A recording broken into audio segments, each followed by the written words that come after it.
Okay, we'll get started as people are trickling in. Welcome this afternoon to our final session with Professor Yetunde and Professor Hadi, along with their students. I'll allow them to introduce themselves momentarily, but we just want to say thank you again for enjoying this conference. We hope you had a very informal day, meeting with colleagues, getting some ideas and strategies. So at this time, I'll let Professor Yetunde take it over and introduce everyone else.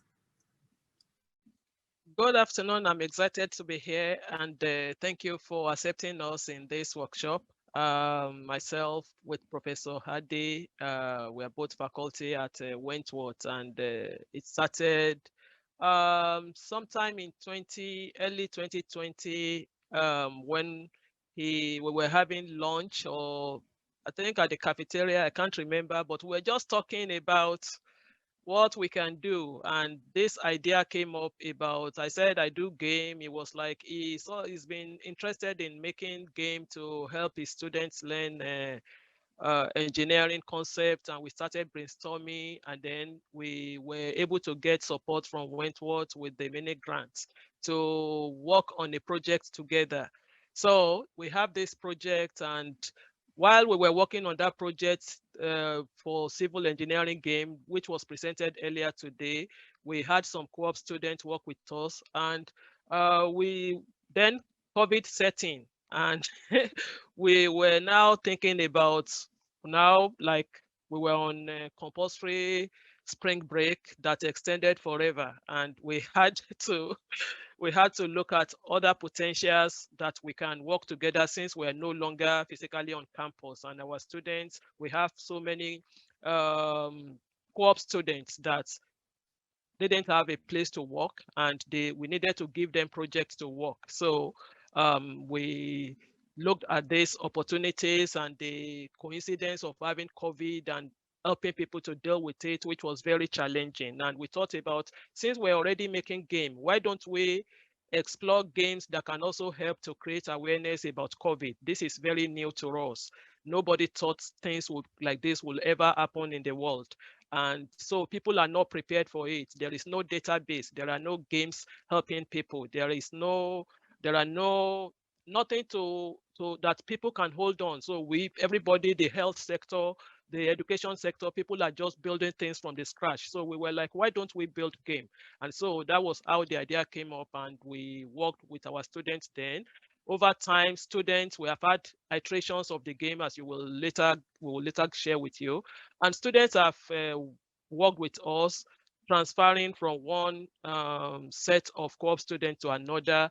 And here today, we are presenting the work we have done so far, and we are also letting people play this game. This is the first time that we are having 8 people playing with the game in a gathering like this, which is very exciting.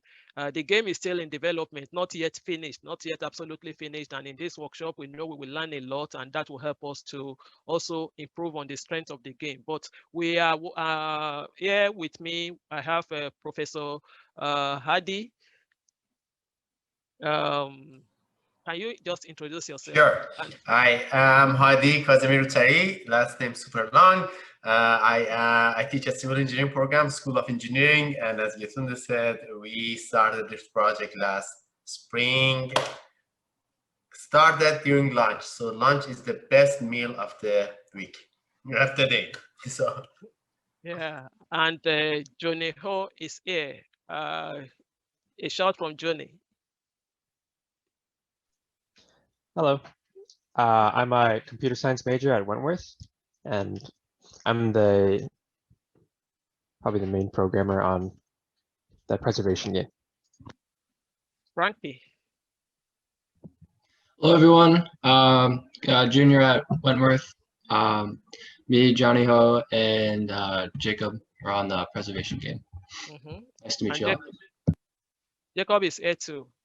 Hi, I'm Jacob. I'm I'm a junior studying computer science, and I work with Frankie and Johnny on the preservation game.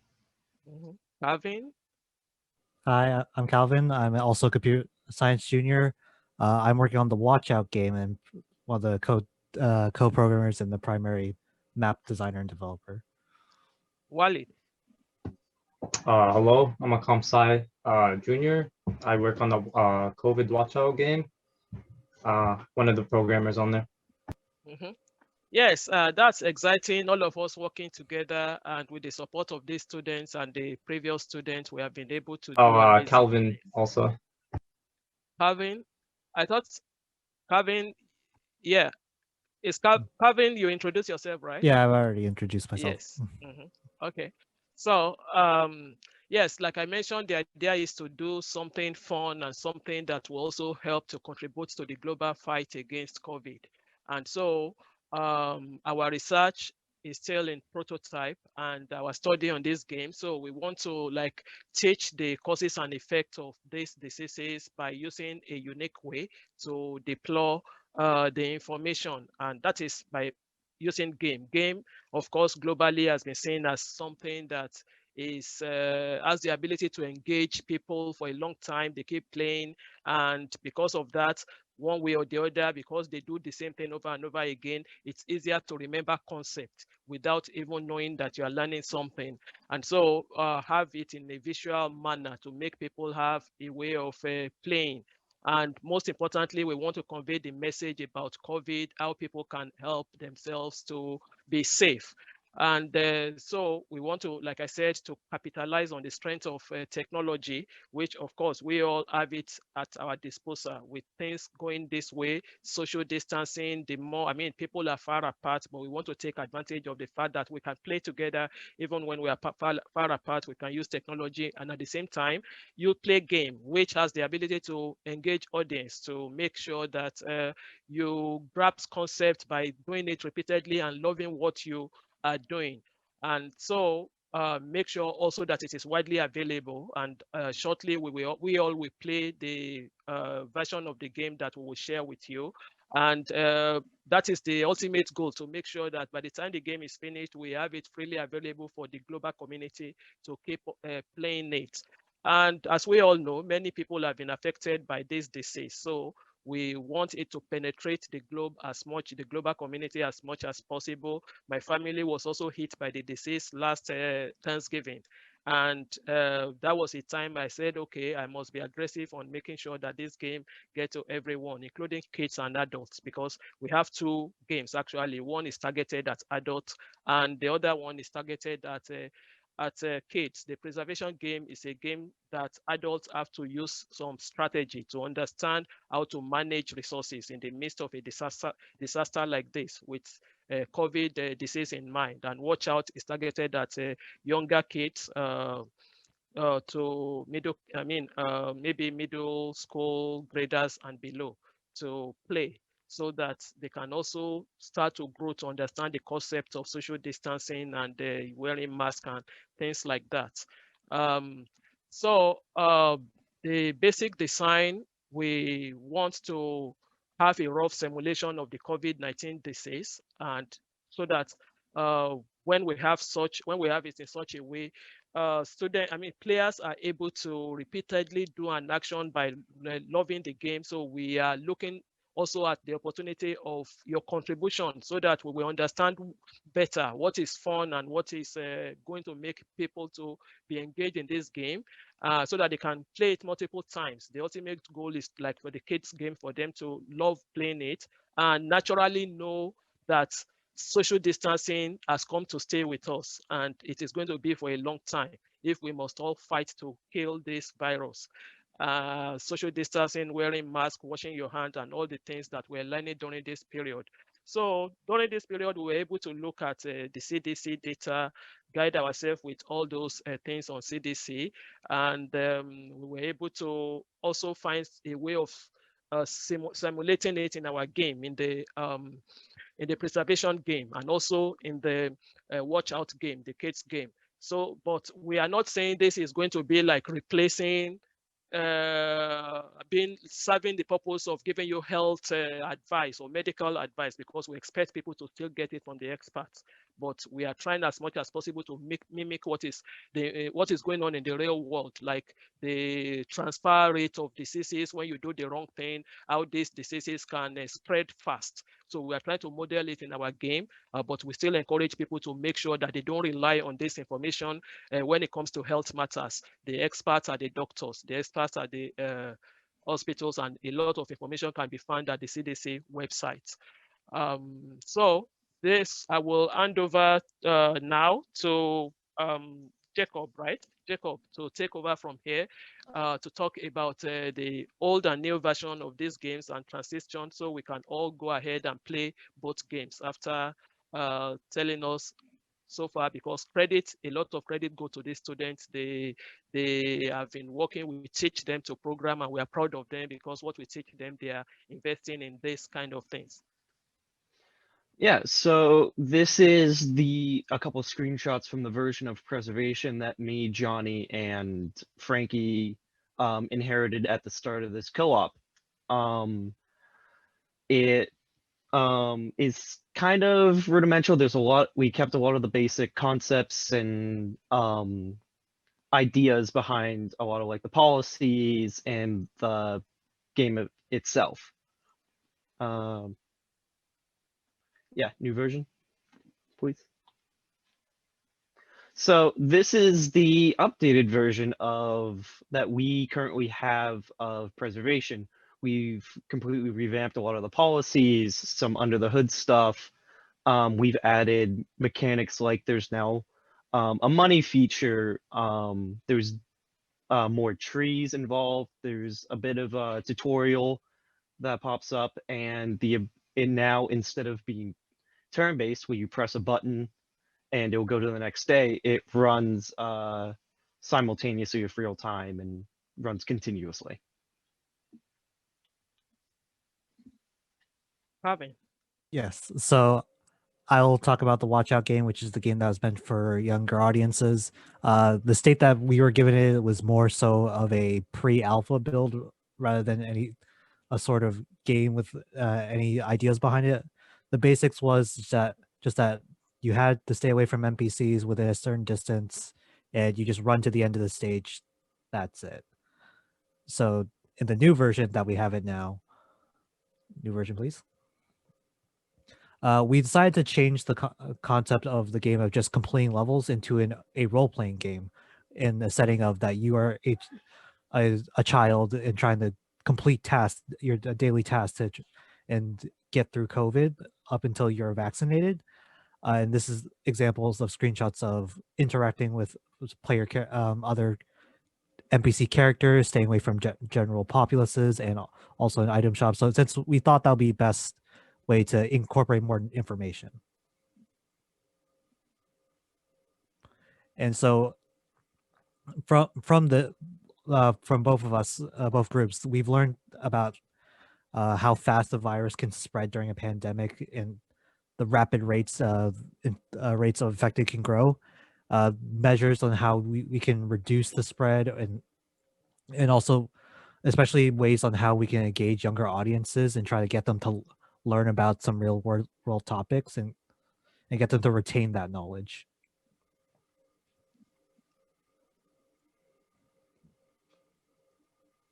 So time to play. Walid. Walid is going to give us a quick tutorial on how to play the game, and Jacob will also give a quick tutorial on how to play the Watch Out. And I will share, I think Frankie, yeah. So Frankie will be sharing the links to each of these games so that you can play test them. And if you have any comments or anything, any advice on, we have a short survey below each game that you can fill to let us know.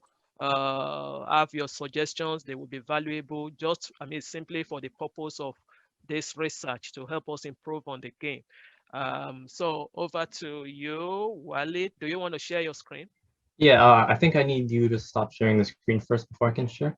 Okay.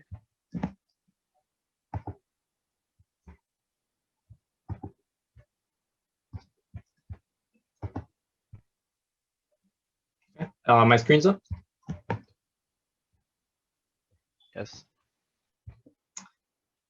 Okay, yeah. So as previously mentioned, it is like a very early stage game. Right now we have like a menu working. Not a lot of options or things you can do, but you can go into the about. Um, there's a lot of information. So like if you're very curious and you want to learn more, this is the place to come. Check out. There's like statistics and stuff. Um, General practices. This is an educational game for kids, so we try to keep it like that. When you do start playing, as you've seen in the screenshots, um, it's very bare bones, but the world does connect. It's an open world. You go from place to place. You live like a day of a life in a child, a day of a child. Um, you talk to NPCs, for example. You get tasks or quests. Um, For example, this NPC is telling us to go to the bathroom and use the sinks to wash our hands. You notice that the health is low. You go up to the sink, wash your hand, and you regenerate your health. Simple in-game mechanic. It's just a friendly reminder for like the younger kids. You should be washing your hands before you do anything else. Let's see. Another NPC. You talk to him. There are a couple of bugs still with the dialogue. But so yeah, the task here is to go grab your mask. You pick up the mask, another like pop-up information, masks reduce the risk. Another thing is, I forgot to show this, but the NPCs have like rings around them. So when you're walking around, and I'll go outside and demonstrate that right now. When you're walking around, you have to kind of like avoid the NPCs. If you do walk up, you're too close, you start losing health. We're working on like a scoring system. So like once you do complete a task, based on how many people you contacted, for example, you're scored and ranked on that. And I'm trying to find the market here. So yeah, this is where you would spend the money that you would get from completing the tasks. You come into here, you can buy like cloth mask, for example. You can see that I don't have enough money right now. Surgical mask, N95, gloves, and then the end goal, as mentioned, the vaccine. As of right now, I wouldn't really call it much of a game, more of just like a walking simulator. You just kind of walk around and learn about the environment and what you can do. General practices, such and such. But that's pretty much the game. That's how you play. The controls are simple. You move around with WASD. But it actually says it down here. But yeah, that's pretty much it. Yeah. Okay, yeah, that's thank you very much, Walid. Jacob, do you want to share your screen so that you can also walk people through the reservation game? I believe we have the links shared. You can play either of the game or both of them. You can play them for as long as you want to play, even after the workshop, and give us your opinion. I think Johnny's sharing the screen because mine is Yeah, zero. his messes up a little bit due to his monitor size, so Yeah. I will be sharing the screen instead. Okay.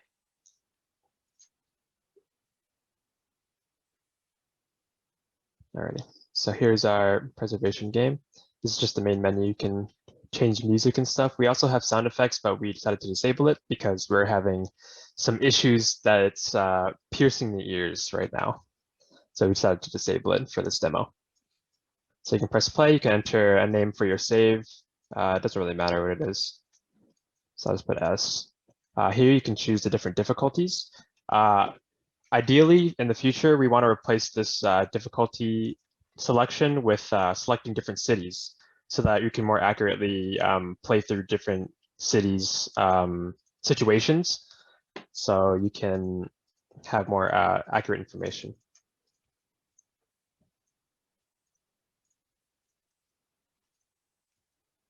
So here you start the game, you get a tutorial. It tells you all about the different mechanics of the game and what your goal is. We're also planning on probably putting different information, just like COVID specific information to help educate the players. Since this is more adult wise, we wanted to go more for accuracy. So the algorithms that we put into this game are based off of real world city algorithms or I guess, equations that calculated their infection rate of the COVID and stuff like that.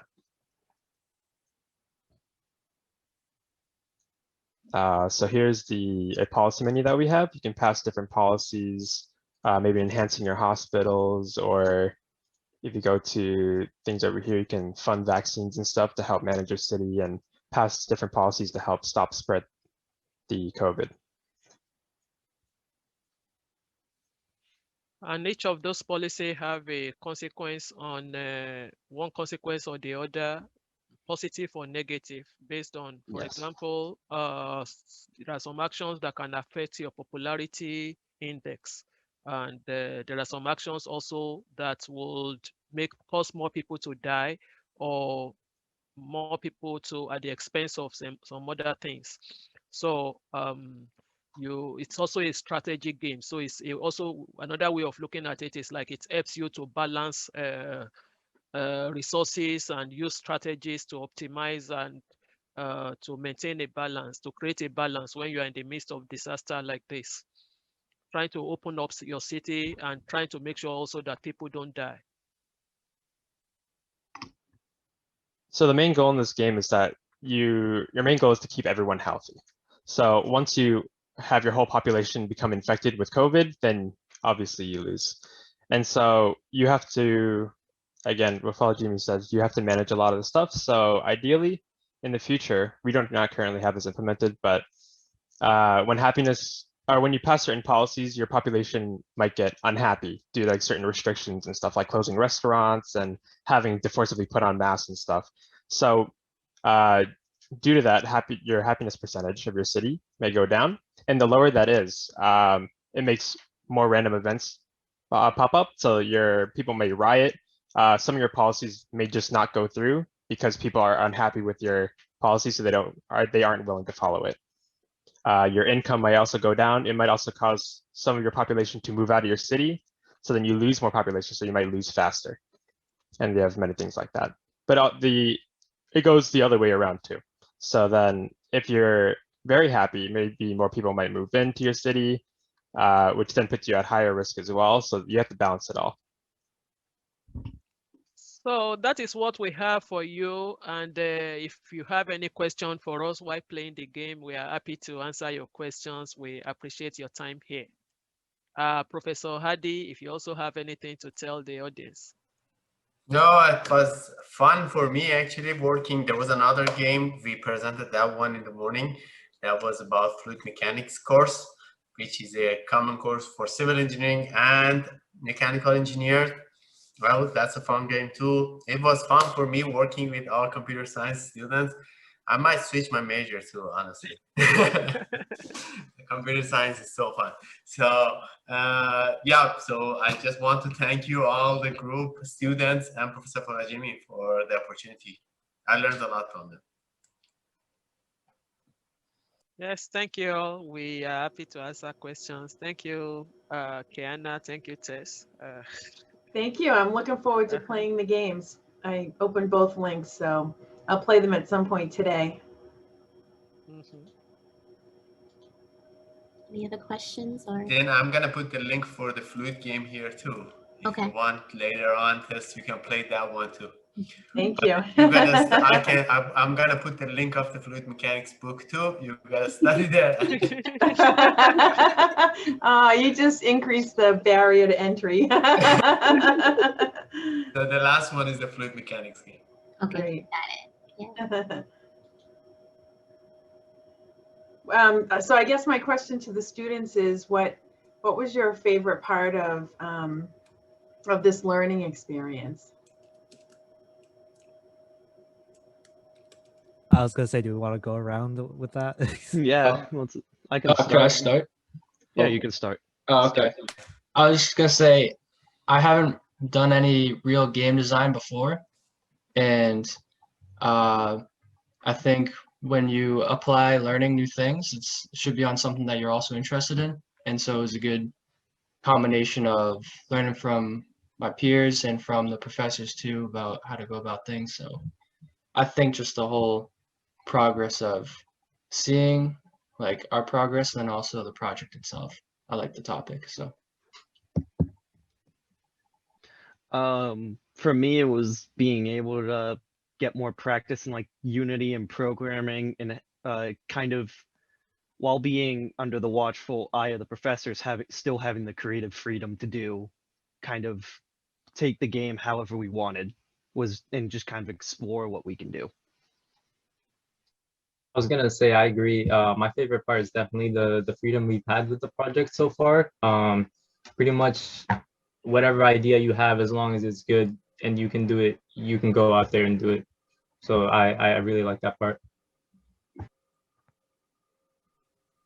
Am I going, Johnny, or are you?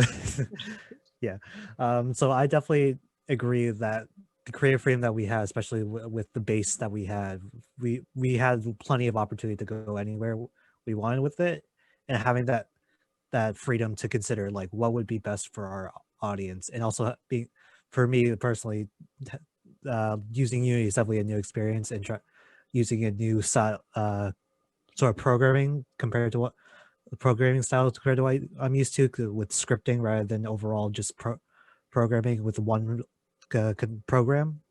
That was definitely a good learning experience for me so far. For my experience, I have had made like smaller like games before in Unity, so I have a little bit of experience. But for the most part of my experience has been very separated.